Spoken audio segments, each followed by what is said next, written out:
Okay, we want to stay on this story and invite to the show Matt Murphy. He's a former Orange County homicide prosecutor who also served as a senior deputy district attorney. He's also the author of the Book of Murder. Matt, thanks so much for making time for us today.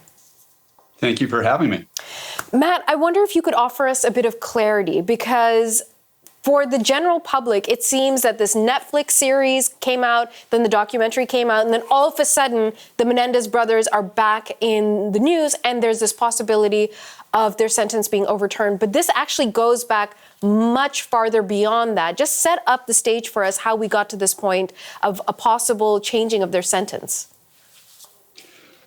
Well, setting the stage, it really goes back to the Netflix series. There was two pieces of evidence that neither of which are really new. One is an allegation made by a member of the old band Menudo, saying that he was also sexually abused by Jose Menendez.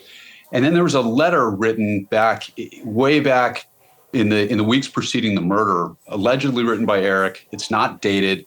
And there are vague references in that, I would call them vague, regarding something that could be interpreted as sexual abuse by Jose Menendez. That evidence is not actually new. That's been a part of the habeas petition for a long time, and that's been sitting on George Gascon's desk in Los Angeles. He's the outgoing DA for about 18 months. So not to put too fine of a criminal procedural point on this, but there's actually two different threads here. One is the habeas petition, and one is the motion for resentencing. Those are actually, although it's based on the same information, they're different legal avenues. So let's talk about the resentencing then. What's your sense, based on what's happened so far, that there will in fact be a resentencing?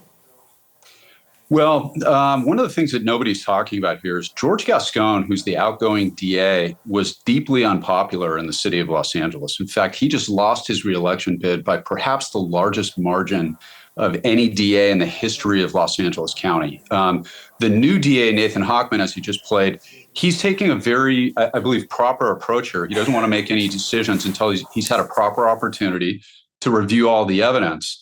But this is not the slam dunk that a lot of people think it is. This is very controversial in the Orange County court systems. And also it is widely disapproved of, really, by the hardworking day-to-day line prosecutors in the Los Angeles District Attorney's Office who do not believe that Erik or Lyle Menendez should be resentenced or should be released. And in your opinion, is the new evidence or the resurfaced evidence substantial enough that it should be reevaluated, these two men in prison for life?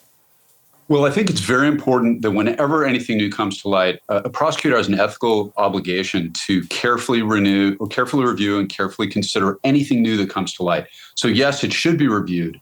In my opinion, is this information, does it rise to the level of something that should lead to a resentencing? I really don't think so. This was well known to the defense. Erik, after all, wrote this letter. It wasn't something that was hidden by the police or hidden by the prosecution. So they've known about it for decades. Okay, so this, new evidence coming to light leading to clemency or something along those lines is something like a video turning up in a casino showing that the person was at a different place at the time the murder was committed. That is not this case. Another thing that people need to remember is the Ninth Circuit Court of Appeal here, which is no rubber stamp for the prosecution, wrote a scathing opinion affirming the convictions of Lyle and Erik based on their imperfect self-defense claim. It's also very important to remember that under California law, if you have any portion of your motive to commit a murder is financial gain. In other words, you can be motivated 90% by the idea that you're getting revenge or you've been provoked. But if only some portion of the motive is for financial gain, that satisfies all of the elements for first-degree murder with the special circumstance of financial gain, which in the state of California is an LWOP or a life without possibility of parole sentence. Another thing that keeps coming up here is I just want to jump in because for folks at home, the LWOP meaning life without chance of parole. Is that right? That's right. Okay. That's right. Another thing that is a part of the narrative here that I kind of yell at my TV every time I see it is the family, as if they're one block. The family wants them out. The family wants them out. That's not true. There are Kitty Menendez's brother, Milton, for example, is adamantly opposed to the release of Lyle and Erik, and he believes that they They lied repeatedly, and he believes that the public is being manipulated. And there's a lot of people that feel that way. I personally knew David Cohen, who's the second prosecutor on the case, and he was a very fair guy. He was a career prosecutor. He's very good at it. He passed away a few years ago. I really wish he was here to weigh in on this debate. This is not a slam dunk by any means. This is far more controversial than a lot of people think. And the great irony here, Natasha, that I really want to hammer home, people that watched this Netflix documentary, there was very little corroboration that Lyle or Erik ever provided concerning sexual abuse of any kind. But the victims are also not a block. If Jose Menendez was molesting his sons and sexually abusing them, we all agree that's a horrible thing. I dedicated my professional career to fighting on behalf of victims of sexual abuse.